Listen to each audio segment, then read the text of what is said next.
வணக்கம். Sunstar media செய்திகள். உள்ளாட்சி தேர்தலை நடத்தாமல் புதுச்சேரி சட்டசபைக்கு தேர்தலை நடத்தக்கூடாது என்று பொதுநல வழக்கு அரசு பதிலளிக்க ஐகோர்ட் உத்தரவு. கதிர்காமம் தொகுதிக்கு உட்பட்ட 150 பயனாளிகளுக்கு உதவித்தொகை பெறுவதற்கான ஆணைகளை அரசு கொறடா ஆறுமுகம் வழங்கினார். நாவற்குளம் அரசு ஆரம்ப பள்ளியில் ரூபாய் 46.10 லட்சம் மதிப்பில் வளர்ச்சி பணிகள் தொடக்கம். நியூ செஞ்சுரி புத்தக நிறுவனத்தின் 40வது தேசிய புத்தக கண்காட்சியினை புதுவை தமிழ்ச்சங்க தலைவர் முனைவர் வி. முத்து திறந்து வைத்தார். இனி விரிவான செய்திகள். உள்ளாட்சி தேர்தலை நடத்தாமல் புதுச்சேரி சட்டசபைக்கு தேர்தலை நடத்தக்கூடாது என்று பொதுநல வழக்கு அரசு பதிலளிக்க ஐகோர்ட் உத்தரவு.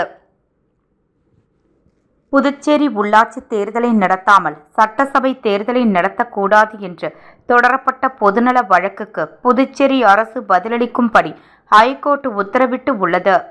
சென்னை ஐகோர்ட்டில் புதுச்சேரி மாநிலத்தை சேர்ந்த முன்னாள் எம்பியும் புதுச்சேரி மாநில மக்கள் முன்னேற்ற கழகத்தின் தலைவருமான எம். ராமதாஸ் தாக்கல் செய்துள்ள பொதுநல மனுவில் கூறியிருப்பதாவது: புதுச்சேரி மாநிலத்தில் உள்ளாட்சி அமைப்புகளுக்கு கடந்த 1968ஆம் ஆண்டுக்கு பின்னர் தேர்தல் நடத்தவே இல்லை.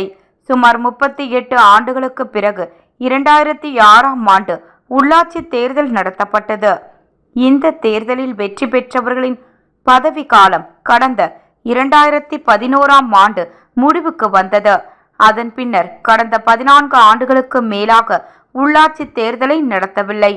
2011ஆம் ஆண்டு உள்ளாட்சி தேர்தல் அறிவிப்பு வெளியிடப்பட்டாலும் பிற்படுத்தப்பட்ட மற்றும் தாழ்த்தப்பட்ட பிரிவினர்களுக்கு உரிய இடஒதுக்கீடு வழங்கப்படவில்லை என்ற அந்த அறிவிப்புக்கு சென்னை ஐகோர்ட் தடை விதித்தது. இது தொடர்பான வழக்கு சுப்ரீம் கோர்ட்டுக்கு சென்றது. சுப்ரீம் கோர்ட் தேர்தலில் இடஒதுக்கீடு நிர்ணயம் செய்ய ஐகோர்ட் ஓய்வு பெற்ற நீதிபதி கே. சசிதரன் தலைமையில் ஒரு நபர் கமிஷன் அமைத்து உத்தரவிட்டது. அதன்படி இந்த ஒரு நபர் கமிஷன் 2021ஆம் ஆண்டு அமைக்கப்பட்டது. ஆனால் இதுவரை விசாரணை நடத்தி அறிக்கை தாக்கல் செய்யவில்லை. இதுபோல தெலுங்கானாவில் இடஒதுக்கீடு நிர்ணயம் செய்வது தொடர்பாக அமைக்கப்பட்ட ஒரு நபர் கமிஷன் 3 மாதத்திற்குள் அறிக்கையை கொடுத்து விட்டது. ஆனால் வெறும் 3.75 லட்சம் வீடுகள் கொண்ட புதுச்சேரி மாநிலத்தில் இந்த பணி 4 ஆண்டுகளாக முடியாமல் உள்ளது. இதனால் உள்ளாட்சி தேர்தல் 14 ஆண்டுகளுக்கு மேலாக நடைபெறாமல் உள்ளது. எனவே ஒரு நபர் கமிஷன் அறிக்கையை உடனடியாக பெற்று உள்ளாட்சி தேர்தலில் பிற்படுத்தப்பட்ட மற்றும் தாழ்த்தப்பட்டவர்களுக்கான இடஒதுக்கீட்டை நிர்ணயம் அரசு அறிவிக்க வேண்டும். உள்ளாட்சி தேர்தலை நடத்தாமல் புதுச்சேரி மாநில சட்டசபை தேர்தலை நடத்தக்கூடாது என்று இந்திய தேர்தல் ஆணையத்திற்கு உத்தரவு இட வேண்டும். உள்ளாட்சி தேர்தல் அறிவிப்பை வெளியிட்டு தேர்தலை நடத்தும்படி புதுச்சேரி மாநில தேர்தல் ஆணையத்திற்கு உத்தரவிட வேண்டும். இவ்வாறு அதில் கூறியிருந்தார்.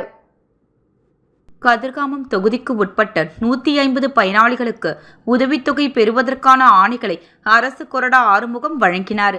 புதுச்சேரி அரசின் மகளிர் மற்றும் குழந்தைகள் மேம்பாட்டுத்துறை சார்பில் இந்திரா நகர் சட்டமன்ற தொகுதியை சேர்ந்த முதியோர், விதவை மற்றும் ஆதரவற்ற பயனாளிகளுக்கு உதவித்தொகைக்கான ஆணைகள் வழங்கும் நிகழ்வு நடைபெற்றது.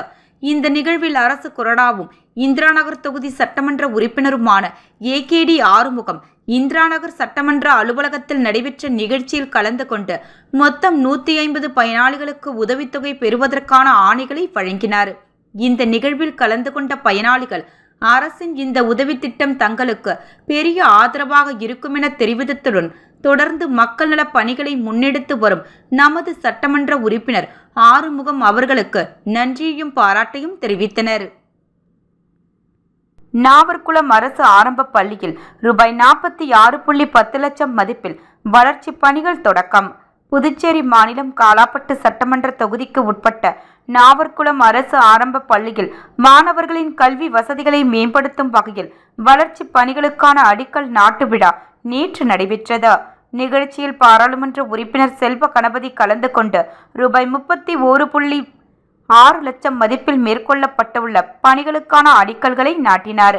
மேலும் காலாப்பட்டு சட்டமன்ற தொகுதி மேம்பாட்டு நிதியின் கீழ் ரூபாய் 15.4 லட்சம் மதிப்பில் மேற்கொள்ளப்படும் பணிகளையும் தொடக்கி வைத்தார். இதன் மூலம் மொத்தம் 46.10 லட்சம் மதிப்பில் பல்வேறு வசதிகள் மாணவர்களுக்காக ஏற்படுத்தப்பட உள்ளது. இந்த நிகழ்ச்சியில் காலாப்பட்டு தொகுதி சட்டமன்ற உறுப்பினர் PML கல்யாணசுந்தரம் முன்னிலை வகித்தார். பள்ளியில் கல்வி மற்றும் அடிப்படை வசதிகளை மேம்படுத்தும் நோக்கில் இந்த பணிகள் மேற்கொள்ளப்படுவதாக அவர் தெரிவித்தார். இந்நிகழ்ச்சியில் கட்சி நிர்வாகிகள், உள்ளூர் பொதுமக்கள் மற்றும் பள்ளி ஆசிரியர்கள் உள்ளிட்டோர் கலந்து கொண்டு வளர்ச்சி பணிகள் தொடங்கியதற்கு மகிழ்ச்சி தெரிவித்தனர். புதுவை லாஸ்பேட்டை நாவர்குளம் பகுதியில் நரிக்குறவர்கள் குடும்பத்துடன் வசித்து வருகின்றனர். நரிக்குறவர்கள் தங்களின் பிழைப்புக்காக ஆடுகளை வளர்த்து வருகின்றனர். சமீப காலமாக ஆடுகள் திருடப்பட்டுள்ளது. நேற்று நள்ளிரவு கருவடிக்குப்பம் பகுதியைச் சேர்ந்த 3 பேர் 2 பைக்கில் வந்தனர். அவர்கள் 4 ஆடுகளை திருடி பைக்கில் ஏற்றி கொண்டனர். மேலும் கயிற்றில் கட்டியிருந்த ஒரு ஆட்டை இழுத்துள்ளனர். அப்போது ஆடு சத்தமிட்டுள்ளது. கயிறு இறக்கியதால் அந்த ஆடும் இறந்தது. ஆட்டின் சத்தம் கேட்டு விழித்த நரிக்குறவர்கள் அவர்களை பிடிக்க ஓடி வந்தனர். அதில் அர்ஜுன் என்பவரை பீர் பாட்டிலால் 3 பேர் கும்பல் தலையில் அடித்துவிட்டு ஆடுகளை திருடி சென்று விட்டனர். இதனையடுத்து இன்று காலை நரிக்குறவர்கள் கிழக்கு கடற்கரை சாலையில் மறியலில் ஈடுபட்டனர். தகவலறிந்த போலீசார் அவர்களை தடுத்தனர். இதனால் நரிக்குறவர்கள் லாஸ்பேட்டை போலீஸ் ஸ்டேஷனை முற்றுகையிட்டனர். தகவலறிந்த கல்யாணசுந்தரம் MLA, SP வம்சீதரெட்டி ஆகியோர் சம்பவ இடத்திற்கு வந்து நரிக்குறவர்களுடன் பேச்சுவார்த்தை நடத்தினர். வழக்கு பதிந்து உரிய நடவடிக்கை எடுப்பதாக உறுதியளித்தனர். இதன் பேரில் நரிக்குறவர்கள் புகார் அளித்துவிட்டு கலைந்து சென்றனர். போராட்டத்தில் ஈடுபட்ட நரிக்குறவர்கள் கூறும் பொழுது, போலீசார் எங்களை ஊசி பாசி விற்கவும் விடுவதில்லை, பன்றி வளர்ப்பது சுகாதார சீர்கேடு என கூறி தடுத்து விட்டனர். துப்பாக்கியையும் பறித்து விட்டனர். இதனால் வாழ்வாதாரத்துடன் ஆடு வளர்க்கின்றோம், அதையும் திருடி செல்கின்றனர். குற்றவாளிகளை கைது செய்து ஆடுகளை மீட்டுத்தர வேண்டும். எங்களுக்கு துப்பாக்கி வைக்க உரிமம் தர வேண்டும். எங்கள் பகுதியில் கண்காணிப்பு கேமரா பொருத்த வேண்டும். உரிய பாதுகாப்பு அளிக்க வேண்டும் என கண்ணீர் மல்க கோரிக்கை வைத்தனர். நியூ செஞ்சுரி புத்தக நிறுவனத்தின் 40வது தேசிய புத்தக கண்காட்சியினை புதுவை தமிழ்ச்சங்க தலைவர் முனைவர் V. முத்து திறந்து வைத்தார். புதுவை தமிழ்ச்சங்கத்தின் குரல் அரங்கத்தில் நியூ செஞ்சுரி புத்தக நிறுவனத்தின் 40வது தேசிய புத்தக கண்காட்சியினை கலை இலக்கிய பெருமன்ற தலைவர் எல்லை சிவகுமார் தலைமையில் புதுவை தமிழ்ச்சங்க தலைவர் கலைமாமணி முனைவர் V. முத்து திறந்து வைத்தார். உடன் பேராசிரியர் ஜெயசீல ஸ்டீபன், மண்டல மேலாளர் RM. தனசேகரன், பாலகங்காதரன், நாமு தமிழ்மணி, திருநாவுக்கரசு, மேலாளர் முருகேசன், வேணு, ஞானமூர்த்தி, பிரீதா விஜயகுமார் மற்றும் பலர் உள்ளனர். பெண்களுக்கான சம நீதி மற்றும் உரிமைகளை உறுதி செய்ய நாம் அனைவரும் ஒன்றிணைந்து பாடுபடுவோம். காகிதத்தில் இருக்கும் சட்டங்கள் நடைமுறை வாழ்க்கையில் பெண்களுக்கு பாதுகாப்பையும் அதிகாரத்தையும் வழங்க வேண்டும் என்பதே இந்த நாளின் நோக்கமாகும். பெண்ணியம் காப்போம். சமத்துவத்தை நோக்கி பெண்களை முன்னேற்றுவோம். பெண்கள் பெறும் பயனாளிகளாக மட்டுமல்லாமல் மாற்றத்தை உருவாக்கும் தலைவர்களாக உருவெடுக்க கரம் கொடுப்போம். பெண்களின் பாதுகாப்பு மற்றும் அவர்களின் பொருளாதார முன்னேற்றத்திற்கு அனைவரும் பாடுபடுவோம். சர்வதேச மகளிர் தினத்தை முன்னிட்டு சமூகத்தின் அனைத்து துறைகளிலும் சாதனை படைத்து வரும் பெண்களுக்கு எனது மனமார்ந்த வாழ்த்துக்களை தெரிவித்துக் கொள்வதாக திரு G. நேரு என்ற குப்புசாமி MLA அவர்கள் தெரிவித்துள்ளார். நேற்று முத்தியால்பேட்டை மக்கள் குடிநீர் பிரச்சினைக்கு ராஜச்சந்திரன் அறக்கட்டளை நிறுவனம், ராஜச்சந்திரு மற்றும் பொதுமக்கள் அரசு அதிகாரியிடம் குடிநீர் கழிவுநீர் கலந்ததற்கு வாக்குவாதம் ஏற்பட்டது. இதில் பாதிக்கப்பட்ட மக்களுக்கு குரல் கொடுத்த ராஜச்சந்திரு இதற்கு ஒரு முடிவு வேண்டும் என இன்று முதல்வர் ரங்கசாமி அவர்களை நேரில் சந்தித்து பேச்சுவார்த்தை நடத்தினார். பேச்சுவார்த்தையில் முதல்வர் முத்தியால்பேட்டை மக்களுக்கு 25 லிட்டர் சுத்திகரிக்கப்பட்ட குடிநீர் இலவசமாக தருவதாக ராஜச்சந்திருவிடம் உறுதியளித்தார். அதற்கு முதல்வருக்கு ராஜச்சந்திரு நன்றி தெரிவித்தார். மக்களுக்கு எந்த ஒரு பிரச்சனையாக இருந்தாலும் முதல் குரல் கொடுக்கும் ராஜச்சந்திரு முத்தியால்பேட்டை மக்களின் MLA-வாக திகழ்ந்து வருகின்றார். மக்களுக்கு எந்த ஒரு பிரச்சனையாக இருந்தாலும் நேரடியாக இறங்கி குரல் கொடுக்கும் ராஜச்சந்திருக்கு மக்கள் பாராட்டுக்களை குவித்து வருகின்றனர். சுலபமான விஷயம் இது கிடையாது.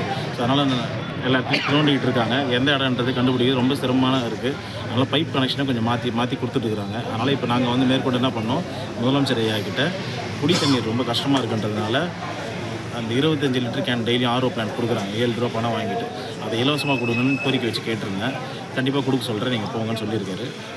உடனே சொல்லித்தரேன்னு சொல்கிறேன். அதனால் இதன் மூலிமா உங்கள் மூலிமா இது எடுத்துகிட்டு வந்து இந்த பிரச்சனை இந்தளவுக்கு எடுத்துகிட்டு வந்து சரி பண்ணி கொடுத்ததுக்கு உங்களுக்கு தற்காலிக தீர்வு ஒன்றுக்கான முதல் வெற்றின்ற மாதிரி தண்ணி இலவச குடிநீர் கொடுக்கறதுக்கு ஐயா வந்து இப்போ உத்தரவு தெரிவிக்கணும்னு சொல்லியிருக்கிறாங்க. ரொம்ப நன்றி தெரிவிச்சு உங்களுக்கும் நன்றி, பலமான நன்றியை தெரிவிச்சுக்கிறேன். மேலும் உங்களோட சப்போர்ட் முழுசாக இந்த பிரச்சனை தீர்வடைகிற வரைக்கும் நீங்கள் எங்களோட நிற்கணுன்றதும் தெரிவிச்சுக்கிறேன். புதுச்சேரியில் ஜன் ஔஷாதி திவாஸ் விழா, சிறந்த மருந்தகங்களுக்கு பாராட்டு. ஏழை எளிய மக்களுக்கு தரமான மருந்துகள் மலிவான விலையில் கிடைக்க செய்வதற்காக இந்திய பிரதமர் அவர்களின் ஆலோசனைப்படி தொடங்கப்பட்ட பிரதம மந்திரி பாரதிய ஜன் ஔஷாதி கேத்ரா திட்டத்தின் மூலம் நாடு முழுவதும் தற்போது 18,500க்கும் மேற்பட்ட மருந்தகங்கள் செயல்பட்டு வருகின்றன. கடந்த 18 ஆண்டுகளாக செயல்பட்டு வரும் இந்த திட்டத்தின் ஒரு பகுதியாக ஆண்டுதோறும் மார்ச் மாத முதல் வாரத்தில் ஜன் ஔஷாதி திவாஸ் கொண்டாடப்பட்டு வருகின்றது. இதன் தொடர்ச்சியாக இந்த ஆண்டுக்கான விழா நிகழ்ச்சிகள் தட்டாஞ்சாவடியில் மருத்துவ முகாமுடன் தொடங்கியது. தொடர்ந்து அன்று ஜிப்மர் வளாகத்தில் பொதுமக்களுக்கான விழிப்புணர்வு பேரணி நடைபெற்றது. நிகழ்ச்சியில் நிறைவாக புதுச்சேரி உணவகத்தில் நடைபெற்ற விழாவில் சிறந்த மருந்து விற்பனையாளர்கள் பாராட்டப்பட்டதுடன் மக்கள் மருந்தக பயனாளர்களும் கலந்து கொண்டனர். இந்த நிகழ்ச்சியில் சிறப்பு விருந்தினராக புதுச்சேரி சட்டப்பேரவை செல்வம் கலந்து கொண்டு சிறப்புரையாற்றினார். மேலும் சுகாதாரத்துறையை சேர்ந்த பல்வேறு மருத்துவர்கள் மற்றும் நிர்வாகிகள் கலந்து கொண்டு திட்டத்தின் முக்கியத்துவத்தை விளக்கினர். இந்த விழாவிற்கான ஏற்பாடுகளை புதுச்சேரி மக்கள் மருந்தக உரிமையாளர்கள் பாலபாஸ்கர், பாலகிருஷ்ணன் ஆகியோர் செய்திருந்தனர். தமிழ்நாடு மற்றும் புதுச்சேரி மக்கள் மருந்தகங்களுக்கான நோடல் அதிகாரி நாராயணன் உள்ளிட்டோர் கலந்து கொண்டு நிகழ்ச்சியை சிறப்பித்தனர். அன்னையாக, சகோதரியாக, தோழியாக, மனைவியாக, மகளாக ஆண்களின் வாழ்க்கைக்கு வலுவான அர்த்தம் கொடுத்து கொண்டிருக்கும் அனைத்து தாய்மார்களுக்கும் எனது ஆத்மார்த்தமான சர்வதேச மகளிர் தின வாழ்த்துக்களை தெரிவித்துக் கொள்கின்றேன். உலகெங்கிலும் சாதனை படைத்த பெண்களை போற்றி வணங்கி கொண்டாடும் நன்னாள் இது. பெண்களின் வளர்ச்சியே குடும்பத்தின் வளர்ச்சி, குடும்பத்தின் வளர்ச்சியே நகரத்தின் வளர்ச்சி, நகரங்களின் வளர்ச்சியே இந்த நாட்டின் வளர்ச்சி. பெண்கள் வளர்ச்சி பெறாமல் எந்த நாடும் முன்னேற முடியாது. ஜான்சி ராணி லக்ஷ்மிபாய், அன்னை தெரேசா, மாண்புமிகும் இதய தெய்வம் புரட்சி தலைவி அம்மா என பல பெண்கள் மனிதகுல வரலாற்றில் அழிக்க முடியாத அடையாளத்தை ஏற்படுத்தி உள்ளனர். அவர்களின் தியாக வாழ்க்கை வரும் புதிய தலைமுறை பெண்களுக்கு ஊக்கம் அளிக்கிறது. பெண்களின் தைரியமும் தன்னம்பிக்கையும் இன்னும் பல தலைமுறைகளுக்கு உத்வேகம் அளிக்க வேண்டும். வாழ்க்கையில் எந்த தடைகளும் பெண்களை தடுக்க முடியாது. தன்னம்பிக்கையோடும் திறமையோடும் உங்கள் பயணம் தொடர கனவுகள் அனைத்தும் நிறைவேறி ஒளிமயமான எதிர்காலத்தை உருவாக்குங்கள் என கேட்டு சர்வதேச மகளிர் தின வாழ்த்துக்களை அன்பு சகோதரிகள் தாய்மார்களுக்கு ஊரிதாக்குகிறேன் என புதுச்சேரி மாநில கழக துணை செயலர் எக்ஸ்-எம்எல்ஏ வையாபுரி மணிகண்டன் தெரிவித்துள்ளார். மீண்டும் தலைப்பு செய்திகள். உள்ளாட்சி தேர்தலை நடத்தாமல் புதுச்சேரி சட்டசபைக்கு தேர்தலை நடத்தக்கூடாது என்று பொதுநல வழக்கு, அரசு பதிலளிக்க ஐகோர்ட் உத்தரவு. கதிர்காமம் தொகுதிக்கு உட்பட்ட 150 பயனாளிகளுக்கு உதவித்தொகை பெறுவதற்கான ஆணைகளை அரசு கொறடா ஆறுமுகம் வழங்கினார். நாவர்குளம் அரசு ஆரம்ப பள்ளியில் ரூபாய் 46.10 லட்சம் மதிப்பில் வளர்ச்சி பணிகள் தொடக்கம். நியூ செஞ்சுரி புத்தக நிறுவனத்தின் 40வது தேசிய புத்தக கண்காட்சியினை புதுவை தமிழ்ச்சங்க தலைவர் முனைவர் வி. முத்து திறந்து வைத்தார். செய்திகள் நிறைவடைந்தன. நன்றி, வணக்கம்.